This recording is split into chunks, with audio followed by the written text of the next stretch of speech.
Alors bonjour tout le monde. Aujourd'hui, j'ai la chance d'être avec Mel Sirois, qui est entrepreneur, praticienne et étudiante en Core Energetics. Alors bienvenue Mel. Merci, je suis vraiment heureuse d'être là. On est heureux de t'avoir ici aussi. Donc, parle-nous un petit peu de ton parcours. Tu as étudié en théâtre, tu as étudié en danse, Mhm. et puis tu étudies en ce moment le Core Energetics. C'est des choses qui s'unissent à un point focal dont on discutait tantôt, mais parle-nous un petit peu de ton parcours, puis qu'est-ce qui t'inspire ces temps-ci? Oui, j'ai commencé en tant que danseuse. J'ai commencé à danser très jeune. Mhm. Et pour faire une grande histoire très courte, j'étais en ballet, j'étudiais en ballet. Fait qu'à Mhm. un moment donné, je me dis, ben, je serai jamais une ballerine, une grande ballerine. J'avais pas le corps, j'étais très grande. Fait que je voulais quand même être sur la scène. Fait que j'ai été étudier en théâtre. Fait que j'ai fait un DEC en théâtre. Mhm.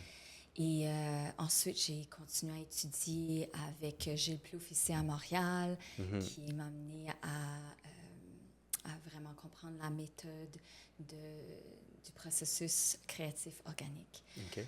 Et puis ensuite, j'ai été actrice professionnelle. J'étais allée à New York. J'ai étudié en mouvement aussi. Fait que je suis Mhm. certifiée en analyse du mouvement. Alors, Hmm. j'ai tout le temps comme flirté avec les deux mondes, en danse, en théâtre, en danse, en théâtre. J'ai fait un peu de cinéma. Mais il y a un moment donné que, en tant qu'artiste, j'avais envie de contribuer. Je ne savais pas comment contribuer au monde en étant artiste. Fait que Hmm. j'ai devenu entrepreneur. Mhm. J'ai commencé à offrir des expériences, des voyages de mouvement Mhm. pour les gens de tous les jours. Fait que j'ai créé Inner Fire Dance, qui a évolué et est devenu Inner Fire Movement. Et voilà, ça c'est encore vivant, parce que j'offre des ateliers dans des festivals. Des fois, c'est moi qui les crée. Des fois, je me fais inviter pour des retraites, etc. Mhm. Et j'offre aussi des fois des séries de mouvements ou de shakes pour les gens de tous les jours. Fait que Mhm. ça, c'est mon parcours plus dans le mouvement et le théâtre. Et puis là, là, je rentre dans ma 4e année dans mes études en Core Energetics. Hmm. Voilà. C'est super intéressant. Il y a beaucoup de sujets à couvrir. Oui, Tu nous as parlé du processus de création organique. oui. Est-ce qu'on peut commencer peut-être par ça? J'ai l'impression que ça, c'est un bon fil conducteur. Hmm. Mais ça a été tellement une façon parfaite pour moi d'étudier le théâtre parce qu'il y a Hmm. plusieurs méthodes, il y a plusieurs façons de jouer. Hmm. Et puis pour moi, qu'est-ce que j'ai vraiment aimé de cette approche et de la façon que je l'ai comprise, c'est que on fait comme du channeling du personnage. Fait que on joue pas à partir de notre idée, Hmm. mais plutôt de l'enquête, du questionnement de comment est-ce que cette personne vit leur vie et on permet à tous les morceaux à venir organiquement Mhm. à travers nos impulsions, à travers de notre curiosité, à travers du corps.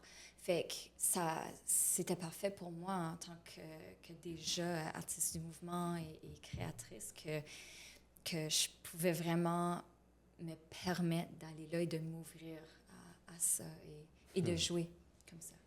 Tu parles de channel, de canaliser un personnage.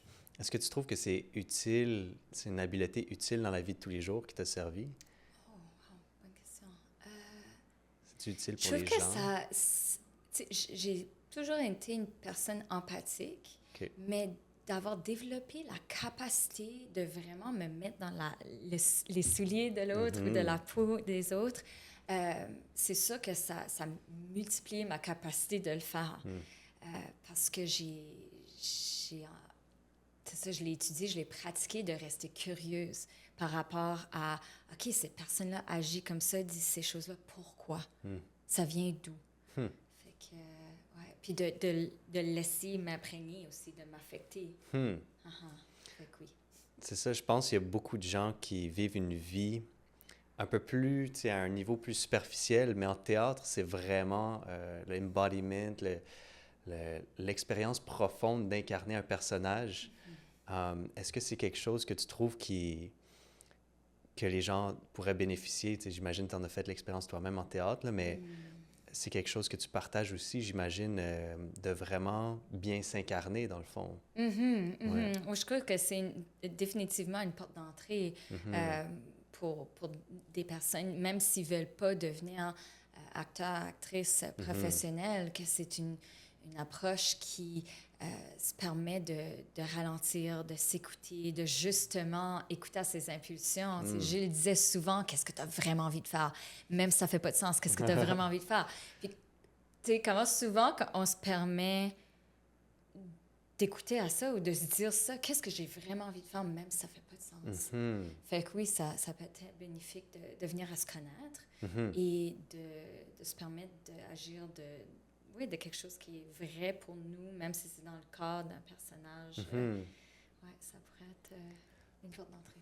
Puis après ça, est-ce que toi, tu as vu que ça a changé la façon que tu vis? C'est-à-dire tu vis de façon plus connectée à toi-même, plus, pas impulsive, mais intuitive, tu sais, plus connectée. Ça t'a aidé à ce niveau-là également? Je crois qu'il y a plusieurs choses qui font en sorte que c'est quelque chose qui me tient beaucoup à cœur de créer des espaces où que les gens puissent justement pratiquer ça, d'avoir le laboratoire ou l'espace de se permettre.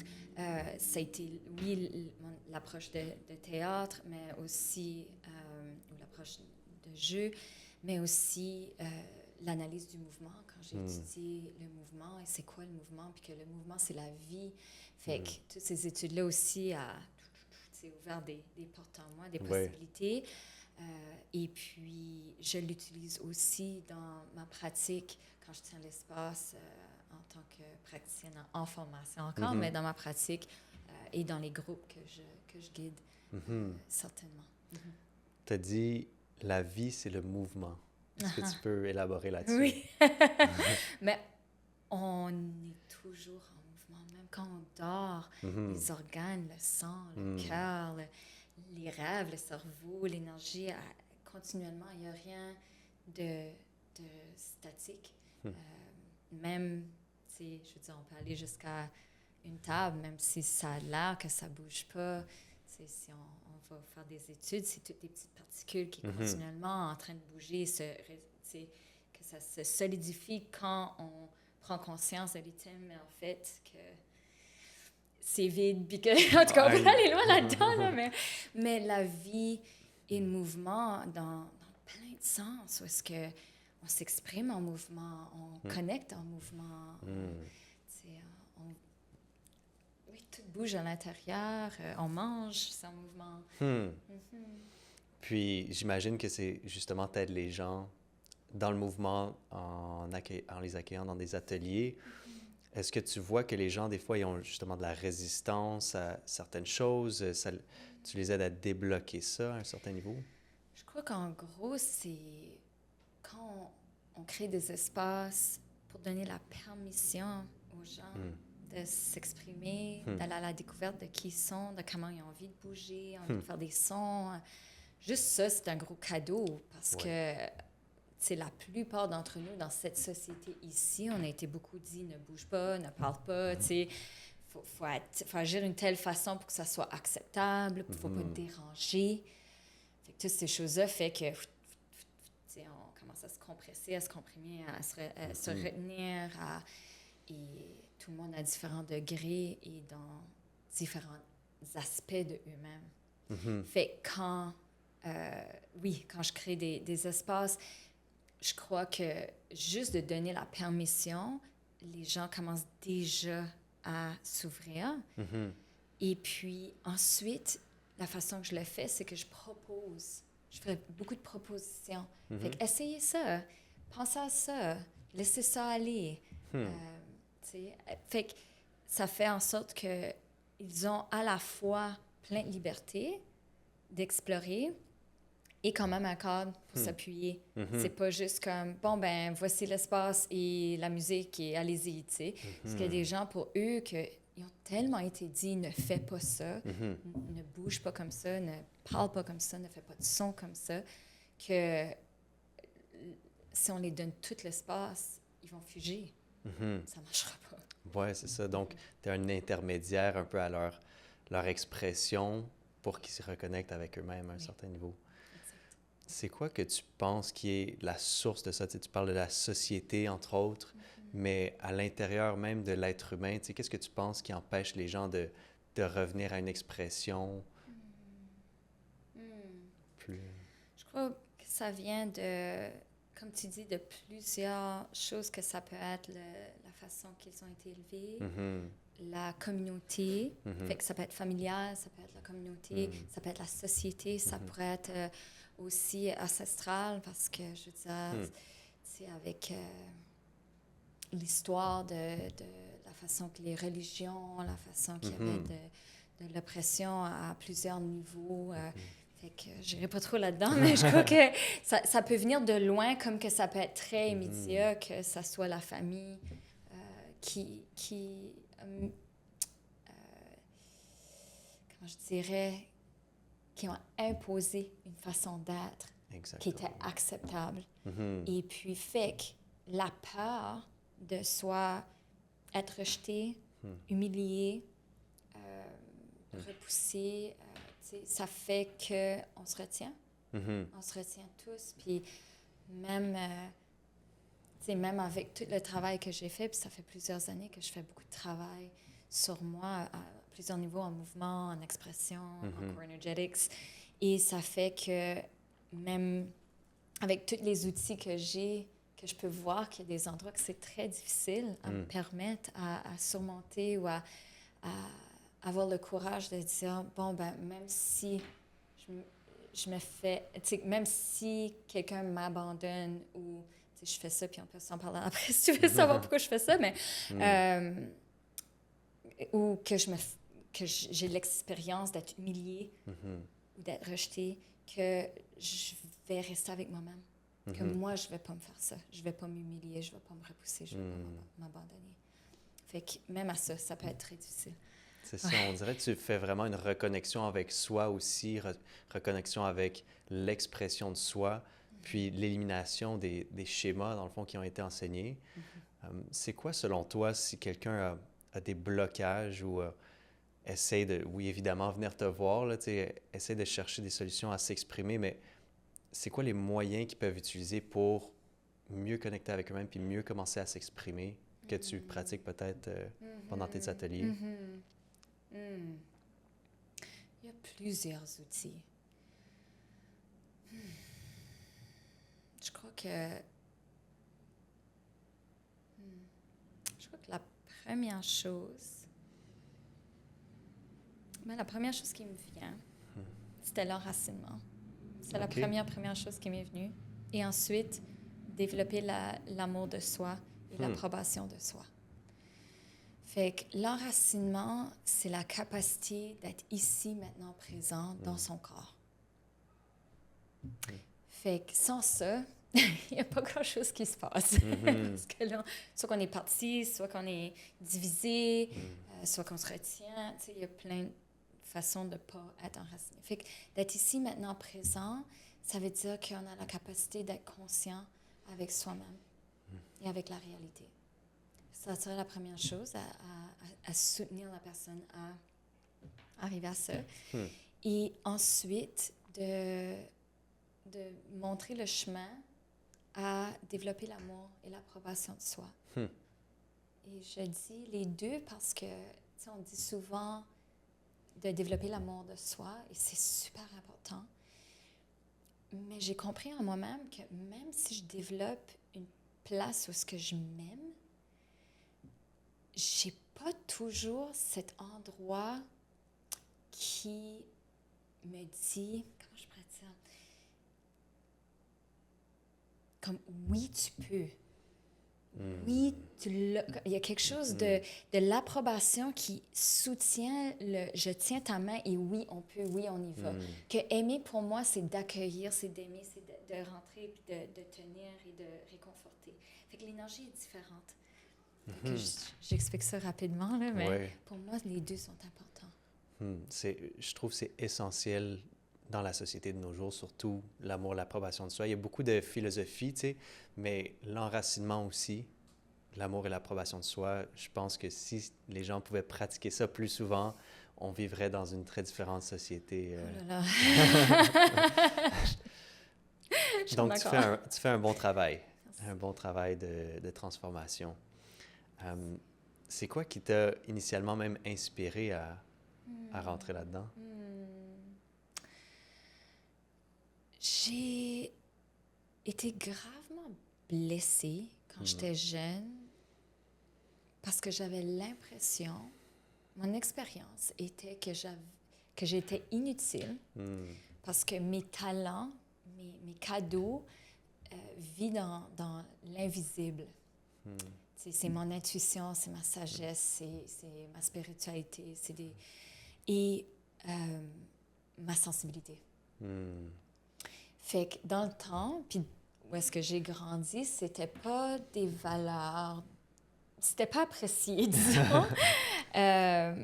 Fait que je m'ai pas sentie soutenue à développer ces capacités-là et de venir à me connaître et de voir comment je pourrais être en service dans le monde, comment je pourrais m'amener dans mon leadership qui ferait que j'aurais un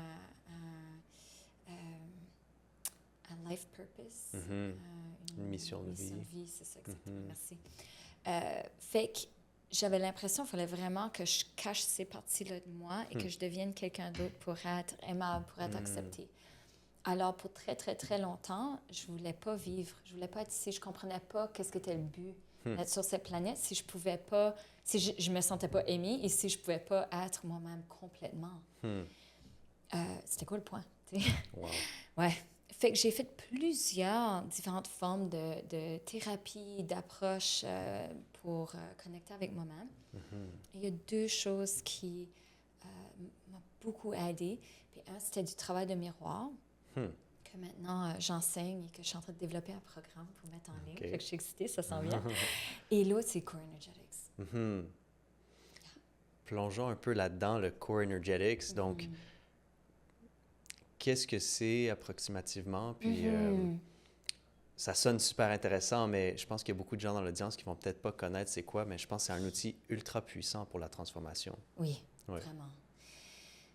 Le Core Energetics, pour moi, je vais parler de mon expérience parce que, premièrement, mon praticien, ça va faire 7 ans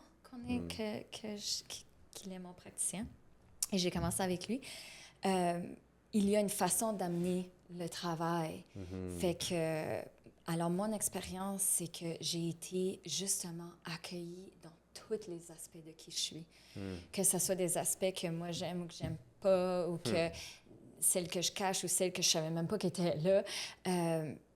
Il m'a tellement soutenue, encouragée, acceptée, accueillie et appris à faire ça pour moi-même. Et c'est une approche qui passe par le corps. Oui, on parle, on va discuter, mais encore la porte d'entrée, si tu veux, pour aller profondément, c'est par le corps et les sons et la respiration. Fait qu'on peut être invité à bouger, puis il y a différentes façons de bouger.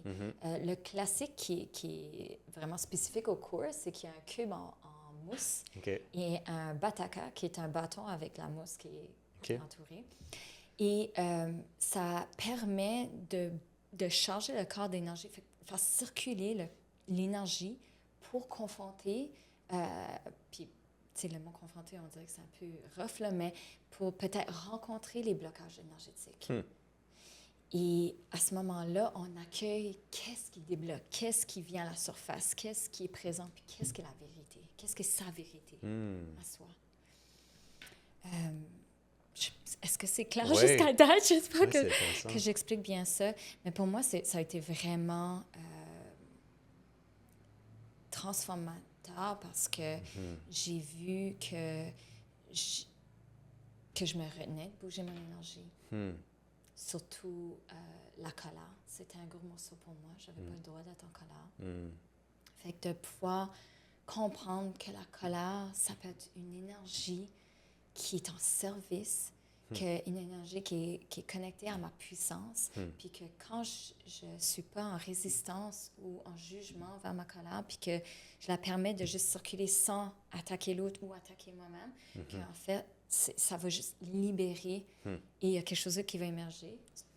ça peut être le plaisir, la joie, l'amour, peut-être la tristesse, mais ça va continuer à circuler. Fait que ça a été un gros morceau pour moi.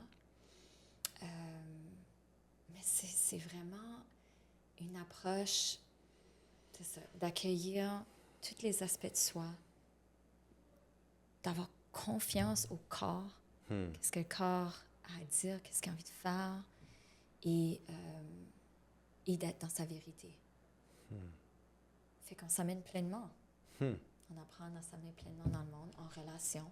Ça, c'est le prochain niveau. Tu sais, une fois qu'on commence à se connaître puis à transformer, le prochain pas, c'est OK, comment je fais pour être en relation avec moi, tout qui je suis, puis de ne pas m'abandonner, de rester et ensuite être dans son leadership en communauté. Fait que c'est fun parce que c'est un cheminement pour soutenir l'évolution de l'humain et ça fait vraiment ça avec l'individu en relation et la communauté et ça continue à évoluer. Tout part de soi au final, de l'être qui on est, puis tu l'as remarqué dans ton parcours, puis je pense qu'on le remarque tous dans notre processus d'évolution, mais toi spécifiquement, c'est ce que tu partages, c'est ça part vraiment de l'être, puis si tu le permets de s'exprimer, ça peut être vraiment magnifique, puis la transformation peut être vraiment grande, non seulement pour toi, mais pour les autres autour de toi, puis ça va affecter un niveau très macro. Oui, tu as vraiment bien dit ça. Oui, ça vient vraiment de soi. Et parce qu'on ne peut pas donner qu'est-ce qu'on n'a pas. Et quand on vient à se connaître, tous ces niveaux-là, à ce moment-là, on peut... Mais je vais parler pour moi. J'ai vraiment... Quand j'ai commencé à accepter toutes ces parties-là de moi, là, être en relation avec quelqu'un d'autre, je commence à plus comprendre qu'est-ce qui peut se passer. J'ai un vocabulaire, j'ai une façon de communiquer qui est plus claire.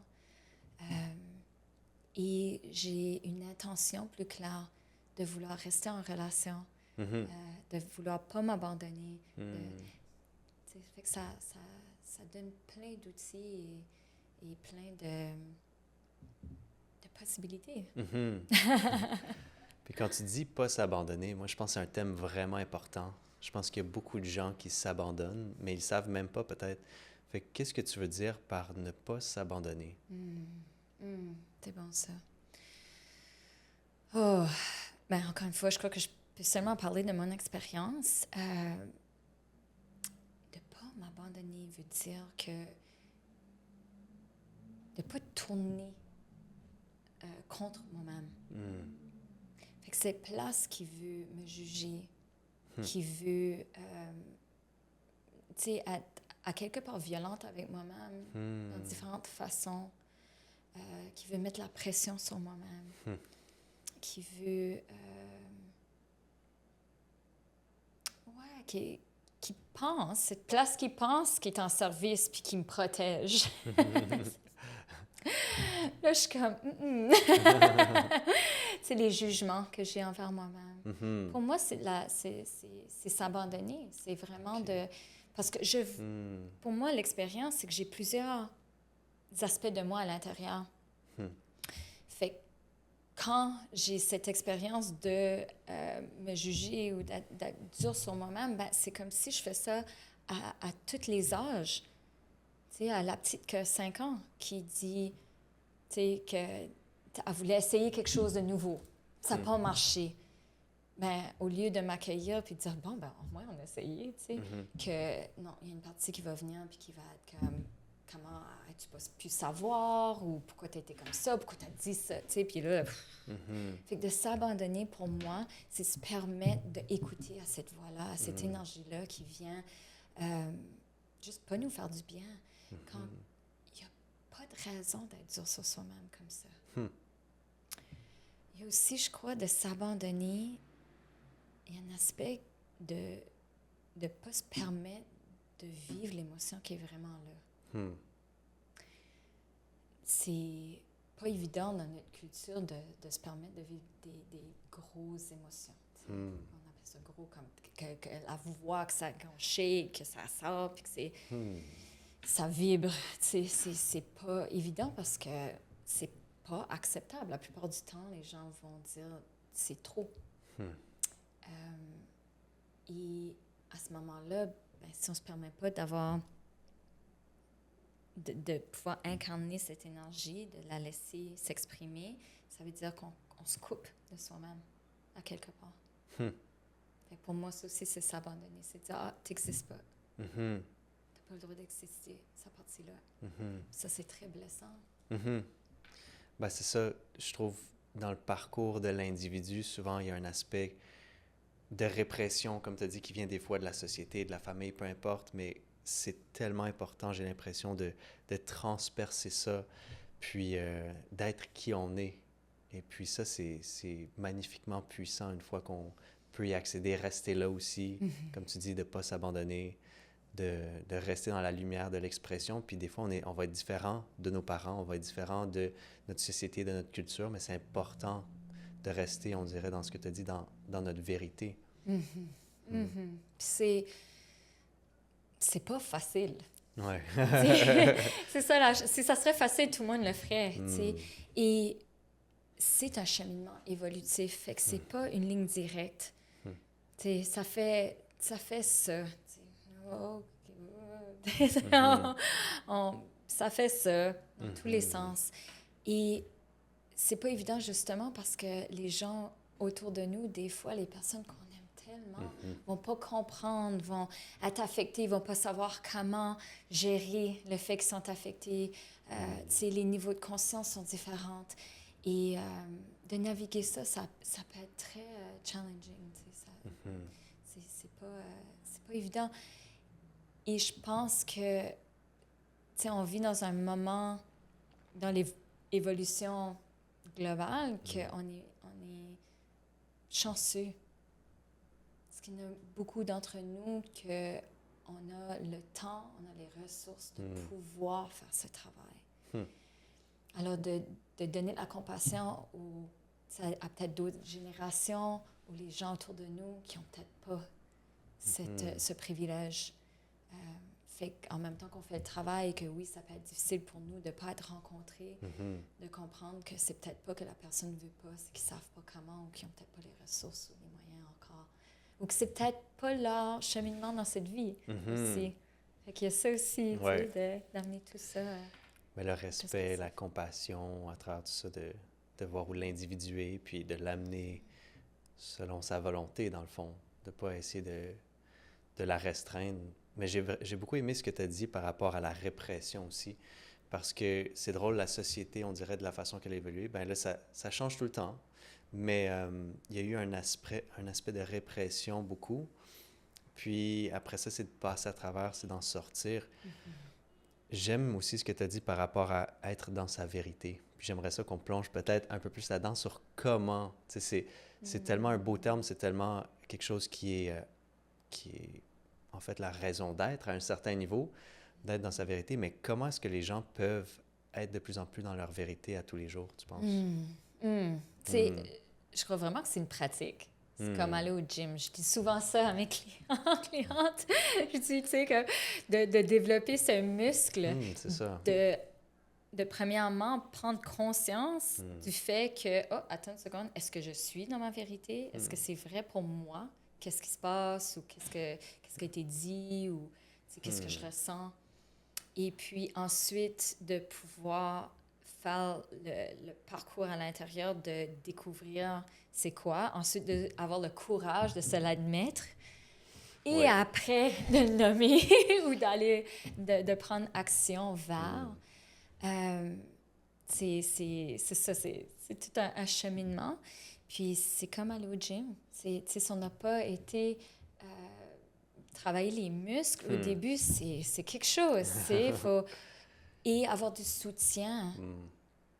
Parce que des fois, on a tous des angles morts et on a tous des endroits que c'est très épeurant d'aller à la rencontre de ces aspects-là de nous qui pourraient être en lien avec notre vérité, qui est en lien avec notre vérité, en fait. Et fait que d'avoir le soutien que quelqu'un est là pour accueillir, des fois, on apprend par osmose que, OK, je fais juste de t'amener quelque chose de gros, de qui me terrifie, que moi, je crois qu'il est affreux, et toi, tu me regardes avec plein d'amour, compassion, puis tu restes en connexion, tu t'en vas pas, et tu me dis que c'est OK, c'est bien, j'ai le droit. Tu sais, ça fait tout un repatterning. Je sais pas comment dire ça en français. C'est comme... Un changement de schéma, à un certain niveau psychologique, émotionnel. Exactement, exactement. Ça fait tout, tu sais, à l'intérieur, et puis on peut se permettre de dire, bon, ben, ça peut changer. Ça peut changer. Je peux m'habituer, Ouais. tolérer, développer la capacité de accueillir ma vérité et prendre mon courage pour l'amener. Et je ne vais pas mourir, parce que c'est ça qu'on pense. Le corps, il est comme l'impression qu'il va mourir. Mais c'est quoi qui meurt? Y a-t-il quelque chose qui meurt? Ou... C'est plutôt qu'on vient vraiment en contact avec la blessure initiale. Qu'est-ce qui a créé le blocage vers sa vérité dès le début? Puis la plupart du temps, ben, ça arrive dans notre jeunesse. Fait que de retourner là, cette énergie-là est jeune, fait qu'elle pense qu'elle va mourir parce que dans le temps, c'était la vérité et que la personne ne pouvait pas digérer ce qui se passait énergétiquement, fait que ça a bloqué pour survivre et pour continuer. Fait que de cette façon-là, quand on vient retravailler le chemin, le parcours pour aller connecter à sa vérité, on vient rencontrer immédiatement cette blessure. Fait que c'est là le travail, c'est comme de se permettre de laisser son cœur casser. Wow. C'est vraiment ça, de se permettre de toucher à ça et de l'exprimer, de finalement libérer cette énergie-là qui n'a pas eu la chance d'être libérée. Wow. Tu parlais au début de l'exercice du miroir. J'ai l'impression que c'est un peu connecté au support dont tu parles. Est-ce que c'est à peu près ça ou... Moi, ça a été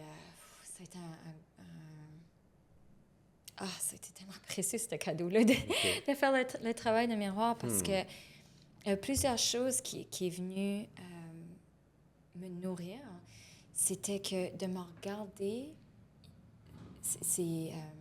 j'entends les mots en anglais, I acknowledged myself.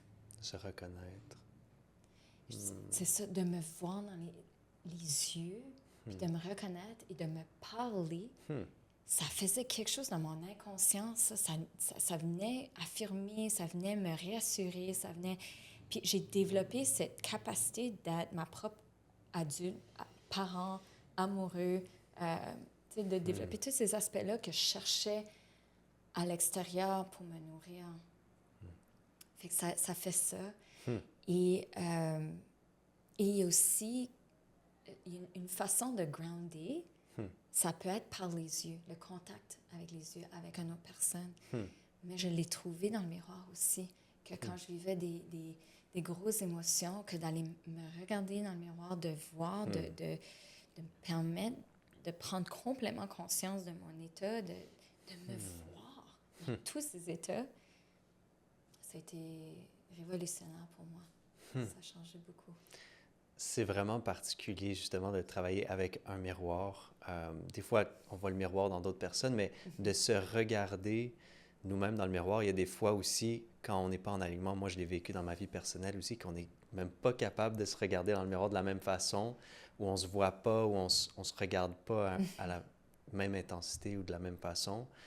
Fait que, est-ce que tu penses que les gens, justement, c'est de passer du temps devant le miroir, c'est de se regarder? C'est quoi l'exercice ou le travail qu'il y a à faire avec un miroir? Je suis en train de développer un programme justement pour ça qui va, qui va sortir dans les mois qui suivent. Mais pour donner des pistes, tu sais, on se regarde dans le miroir, puis la plupart du temps, c'est OK, comme tu sais, je suis toute belle, oh non, des rides, j'ai quelque chose dans les dents. Tu sais, on est tout le temps en train de s'analyser et de scrutinize, c'est de se... Voilà, s'analyser, c'est bon. Oui, s'analyser. Ouais. OK, on s'analyse pour Ouais. voir est-ce que je suis correcte, est-ce que je suis acceptable, est-ce que je suis belle, est-ce que je suis beau. Tu sais, on fait ça dans le miroir la plupart du temps. On regarde pour qu'est-ce qui ne va pas. Tu sais. Puis de faire le travail dans le miroir, c'est de rester présente, de se regarder dans les yeux. Fait qu'on ne regarde pas autour, là, tu sais, c'est dans les yeux. Ouais. Et même juste de faire ça et de respirer simplement, c'est... Déjà, on va avoir une expérience. Ah ouais. C'est sûr. Et ensuite, de se permettre de se parler, de se dire, tu sais, comme, allô, bon matin. Et ensuite, de se dire des choses qui font du bien, je t'aime, ou j'apprends à t'aimer. De dire je t'aime, c'est trop, parce que ça peut être que, c'est pas... Si c'est très loin de notre expérience de pouvoir se dire qu'on s'aime, il faut prendre des pas graduels vers ça parce que c'est trop choquant au système, puis on se croit pas. Puis là, ça crée la friction. Puis ça... Fait que j'apprends à t'aimer. Ça pourrait être une bonne porte d'entrée. Et après ça, c'est de développer des conversations avec soi-même. Puis là, ça devient, tu sais, edgy parce que ça fait un peu comme, je suis folle, tu sais, de me parler dans le miroir, tu sais, ça me faisait ça au début, là, depuis maintenant, parce que je vois les bénéfices à l'infini de faire ça. C'est vraiment toute une pratique. Puis je pense qu'il y a beaucoup de gens qui réalisent peut-être pas à quel point, je pense qu'on est tous comme ça en tant qu'être humain, on se parle tellement à l'intérieur de notre tête, puis c'est souvent très, très critique. Mais là, de rentrer dans le positif, de commencer à se regarder directement, d'être pleinement présent, conscient avec nous-mêmes, puis de parler positivement, c'est peut-être une grande marche pour beaucoup de gens. Fait que c'est vraiment bien que tu fasses ce programme-là. Je suis sûre qu'il y en a beaucoup qui vont être supportés par ça.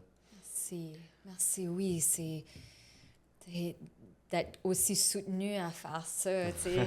Ouais, créer une structure, parce que des fois, on va éviter de se regarder. On va éviter de faire face à nous-mêmes, aux aspects plus noirs, puis peut-être qu'on va vivre toute une vie à les éviter, mais des fois, c'est le moment de les transformer. Vraiment. Puis ça peut être une façon très en puissance, empowering, de s'empuissancer, de développer ses relations avec soi. Puis le miroir, c'est un très bel outil pour ça. Tu parlais d'être un miroir, de regarder dans le miroir, mais de se voir avec le miroir de l'autre un peu. Tu as parlé de ça légèrement, je ne sais pas si j'ai peut-être mal compris, là, mais... Je ne sais pas c'est possible que j'ai dit quelque chose. Des fois, j'ai l'impression que les autres sont un miroir pour nous aussi dans la vie. Puis quand on est bien connecté à nous-mêmes, tu as mentionné ça un peu plus tôt, là, mais on apprend à mieux accepter, aimer l'autre si on le fait, le travail intérieur. Oui, je crois que on a toutes les parties en nous. On est fait d'énergie. Fait que pour moi, c'est pas possible de se dire, moi, j'ai pas ça, ou moi, tu sais, je comprends pas ça. Mais je pense que, tu sais, dans notre expérience et dans les énergies qu'on a eu accès, qu'on a compris, qu'on a décidé d'incarner et de se familiariser avec, ça, c'est devenu le personnage Mel. Ouais. Par contre, quand je vais à la découverte de Mel en profondeur, je commence à voir mon humanité de plus en plus et que je ne suis pas si différente que la personne que je pensais que j'étais vraiment différente. J'ai peut-être une teinte différente, mais qu'à la base, on se rend compte, on se comprend. Non seulement ça, mais quand j'ai commencé à voir que mes actions dérivaient de quelque chose qui n'était pas rationnel, qu'on ne peut pas nécessairement faire le lien entre la façon d'agir et pourquoi j'agis comme ça, d'où ça vient vraiment, vraiment. J'ai commencé à comprendre que les choses qui me paraissaient bizarres ou hors contexte ou que c'était pas OK, que, attends une seconde, il y a peut-être une raison que je vois pas. Fait que, encore une fois, la compassion. Et aussi, des choix. Tu sais, je peux faire des choix d'être en lien et de ne pas être en lien. De faire des choix de avoir tu sais, une telle énergie et pas d'agir d'une telle façon. Comme, aussi, ça fait partie de devenir à se connaître, c'est de faire des choix. Et puis justement, tu parles d'être en lien, tu parlais aussi d'être enraciné avant. Je voudrais couvrir ça, puis revenir un petit peu aussi à d'autres aspects de l'expression de soi, du relationnel et tout. Mais avant de rentrer là-dedans, je voulais vraiment couvrir l'aspect d'enracinement aussi, parce que j'ai l'impression que c'est un thème vraiment important. On a parlé du miroir, mais l'enracinement pour toi, est-ce que c'est la même chose que d'être dans sa vérité? Est-ce que c'est différent? Je crois que c'est différent et en même temps d'être dans sa vérité, ça nous enracine instantanément. Par contre, on peut parler... Ah, c'est vraiment une belle question, ça. Je suis comme...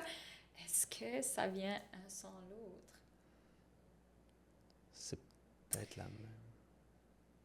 Je crois que l'enracinement, c'est... Comme j'ai dit tantôt, vraiment d'être dans son corps, d'être présent avec soi-même. Et ultimement, ça veut dire d'être dans sa vérité. Je veux dire, par contre, il y a plusieurs niveaux d'être dans sa vérité. On peut choisir. On peut être très groundé, très enraciné et ne pas décider d'agir ou de dire quelque chose qui est dans notre... Fait que c'est une très bonne question. je reste avec ça, j'aime ça, parce que je suis comme... je crois qu'il faut que j'aille à la découverte, explorer cette question plus en profondeur. Parce que je parle, puis je suis comme, oh non, mais... Mais en globalité, c'est vraiment des concepts importants, je pense, à réfléchir, puis à plonger, puis tu amènes les gens à travers une belle découverte. Je veux revenir un petit peu au Core Energetics aussi. Donc, on a parlé de l'exercice de l'expression, tu as dit avec le cube. Je pense que c'est un populaire en Core Energetics. Puis tu as dit que justement, ça aide à faire remonter l'énergie, l'exprimer. C'est quoi les autres, admettons, exercices ou des choses que les gens peuvent considérer puis peut-être même être intéressés à faire du Core Energetics? C'est quoi les genres d'exercices qu'ils peuvent voir dans ces programmes-là, si tu veux couvrir un peu? Oui, merci. Je crois que la première chose que je veux dire, c'est que oui, le cube est connu. C'est très populaire, c'est très connu. Par contre, c'était associé avec la colère, beaucoup. On va en cours pour bouger sa colère avec le cube. Et je vais clarifier quelque chose parce que pour moi, le cube il peut être en service dans plein de façons, qu'on peut l'utiliser avec les genoux ou le bassin pour aller toucher à l'énergie sexuelle. On peut l'utiliser pour embarquer dessus parce que l'expérience, c'est d'être au-dessus de quelque chose. On peut utiliser le cube pour plein de raisons. Et c'est le fun parce que c'est un cube en mousse. Fait que c'est utile dans plusieurs façons. Je voulais juste clarifier ça parce que je trouve que c'est souvent qu'on fait l'association avec la colère. En Core Energetics, l'approche, et mon approche, c'est pas, bon, ben là, il faut qu'on aille toucher à la colère, il faut qu'on aille toucher à la tristesse, il faut qu'on aille toucher à la peur. C'est pas ça du tout. C'est en fait de rencontrer la personne où elle est, de voir où est-ce que l'énergie ne circule pas. Comment est-ce qu'on peut les soutenir à travers des explorations, des mises en situation. Ça peut être des objets, ça peut être, tu sais, des fois, j'utilise plein de coussins, puis là, je vais créer comme une structure, je vais comme, bon, OK, là, on va interagir avec la structure. C'est bouger l'énergie veut dire plusieurs choses. Des fois, c'est utiliser la voix et de respirer pour ouvrir les chakras. Tu sais, il y a plein d'interventions. Et ce qui est le fun, c'est qu'on peut être très créatif une fois qu'on comprend la base de venir circuler l'énergie et ensuite savoir comment aider pour l'intégration. Fait que ça peut ressembler à plein de choses. Et des fois, ça peut être super subtil. Ou est-ce que c'est dans la douceur? Ça varie. C'est vraiment de rencontrer la personne. Où est-ce qu'elle est? c'est quoi ses besoins? Où est-ce que l'énergie ne circule pas? Où est-ce qu'elle a envie de circuler? Qu'est-ce qui est en vie dans le moment? Hmm. Je pense que c'est une bonne philosophie de vie à un certain niveau, tu sais, justement de laisser l'énergie circuler, puis qu'est-ce que la personne a envie à un certain moment. Tu sais, c'est surtout si ça vient de la bonne place, j'ai l'impression. Tu sais, ça vient de l'énergie vitale, d'un grand désir d'accomplir quelque chose.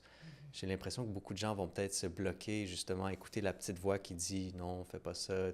Ils se jugent puis ils répriment cette énergie-là. Puis j'ai l'impression qu'en faisant des choses comme le Core Energetics puis des pratiques justement d'expression de soi, ça va les permettre de travailler le muscle, comme tu dis, d'être soi-même puis continuer à permettre à cette énergie vitale-là de sortir, de s'exprimer.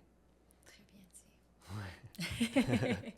Mais c'est ça, j'apprends à travers toi aussi. Je sais que justement, tu nous as parlé de certains sujets, puis tu es beaucoup impliqué dans le mouvement, de par ton passé aussi en théâtre et tout ça. Je me demande aussi, y a-t-il d'autres choses par rapport au mouvement que tu penses que c'est important, le mouvement? Parce que le mouvement, ça me semble très, très primal. Ça me semble comme, tu sais, si je pense aux tribus africaines, je pense au mouvement et au chant. Puis on dirait qu'on redécouvre ça à un niveau moderne, à travers plein de modalités. Est-ce que toi, c'est quelque chose que tu as remarqué qu'on commence à faire puis qu'on a besoin beaucoup plus? Oui, Ouais. absolument. Quand j'ai fondé Inner Fire Dance, c'était Inner Fire Dance avant Inner Fire Movement, j'offrais des soirées You're Not Alone on the Dance Floor et On danse dans le dark. Et puis, c'est des explorations, c'est des invitations où est-ce que je propose des explorations puis un peu comme que je disais au début, là, où on est libre, mais je propose des explorations et ça évolue à une danse libre. Et quand j'ai fondé ça, c'était pas très populaire. Fait que ça fait à peu près, ça va faire presque 10 ans. Et les gens, tu sais, étaient comme, qu'est-ce que tu fais? Tu sais, c'est quoi? Puis il fallait que j'éduque mon audience à venir expérimenter. À un moment donné, j'ai tombé dans la catégorie de danse extatique parce que c'est ça qui est devenu connu et populaire. Et là, maintenant, c'est partout. C'est très, très... c'est génial. On a de plus en plus de festivals qui offrent la danse extatique, des DJ de plus en plus, puis des soirées, des centres qui offrent ça à plusieurs soirées par semaine. Fait que oui, je pense que... Et non seulement dans le mouvement extatique et la danse, mais aussi dans le mouvement, genre comme tu dis, un peu plus primal. Tu sais, avant, il y avait les gyms, puis c'était l'aérobie ou le yoga. Et là, maintenant, ça commence à varier. Est-ce que c'est plus le mouvement naturel du corps et acrobatique qui commence à se développer, qui devient de plus en plus populaire? Fait que oui, je le vois de plus en plus. Je pense aussi que dans les business qui veulent le bien-être de leurs employés, qui vont les offrir justement des expériences de mouvement pour aider avec le stress, pour créer des liens dans le groupe. Fait que oui, de plus en plus, je crois que c'est quelque chose que les gens comprennent que c'est important et bénéfique et qui fait partie de notre évolution. C'est drôle parce que c'est vraiment un retour aux racines à un certain niveau qu'on adapte de façon moderne. Puis je pense que les gens réapprennent à se connaître.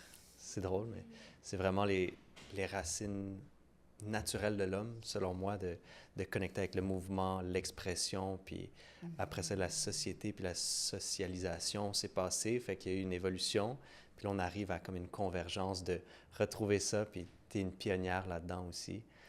Donc, je suis en accord avec toi. Je veux dire, on regarde un bébé, puis un bébé va danser, va faire des sons, va aller avec le rythme. C'est inné en nous, le mouvement. C'est la vie. C'est vraiment la vie. Et comme tu dis, on essaie de retrouver notre chemin parce que, tu sais, avant... on peut aller loin, là, mais dans toutes les cultures, il y a une danse traditionnelle. Fait que la danse comme telle, c'est très, très vieux. Tu sais, c'est ancien, là, ça va presque à l'infini des temps. Et les communautés, les tribus qui valorisent ça encore, tu sais, qui gardent encore ça vivant pour garder la connexion parce que ça nous rassemble, parce on connecte, on s'unifie à travers le mouvement, à travers la danse, le son. C'est célébratoire, c'est être dans notre pleine expression. Ouais. Fait qu'à quelque part, notre société, oui, c'est beaucoup éloigné pour essayer de contrôler, pour essayer de créer d'une telle façon, c'est ça, la société, et puis ça it's backfiring, ça marche pas, Ouais. parce que là, on est séparés, toutes les maladies, tu sais, qui font en sorte qu'on est vraiment, vraiment pas bien dans notre corps, puis on est ici pour avoir une expérience dans le corps, l'expérience humaine, c'est là que ça se passe, tu sais, c'est pas ici. Puis on pensait que c'était ici. Oui, c'est ça. Mais c'est pas dans l'ego, c'est dans l'être. Exactement. C'est pas c'est pas dans l'ego, c'est pas dans le cerveau, dans les pensées, dans le corps mental. C'est dans le tout. Dans tous les corps, en fait, qui dansent ensemble. Ouais. Oui. Mel, tu nous as partagé énormément de sagesse aujourd'hui. Je veux te remercier d'être ici avec nous. Est-ce qu'il y a un dernier message que tu aimerais partager à l'audience, que tu penses qui serait inspirant pour qu'ils continuent dans leur vérité puis dans leur expression de soi? Oui, je crois que c'est vraiment important de prendre les pas vers développer une relation avec soi et d'aller chercher le soutien qui fait en sorte qu'on puisse s'accepter et s'aimer davantage. C'est vraiment le cadeau le plus précieux, c'est de se donner l'accord, c'est ça le mot? De se donner la permission. C'est juste, on attend juste la permission. C'est vrai. C'est que, tu sais, si c'est pas nous qui va nous le donner, c'est qui? Et en même temps, il y a des gens qui sont prêts à dire, moi, je vais t'aider. Tu sais, je peux pas te donner la permission, mais je vais t'aider. Je vais affirmer que tu es aimable, je vais affirmer que... Fait que c'est les deux. On a souvent, je crois, dans notre société, été dit, tu sais, il faut que tu le fasses toute seule. Puis ça, je crois pas là-dedans. Oui, il faut faire le travail pour soi-même. Puis oui, les gens peuvent pas le faire à notre place. Mais on peut le faire ensemble. Merveilleux, Mel. Merci d'être avec nous. Ça fait vraiment plaisir. Merci beaucoup.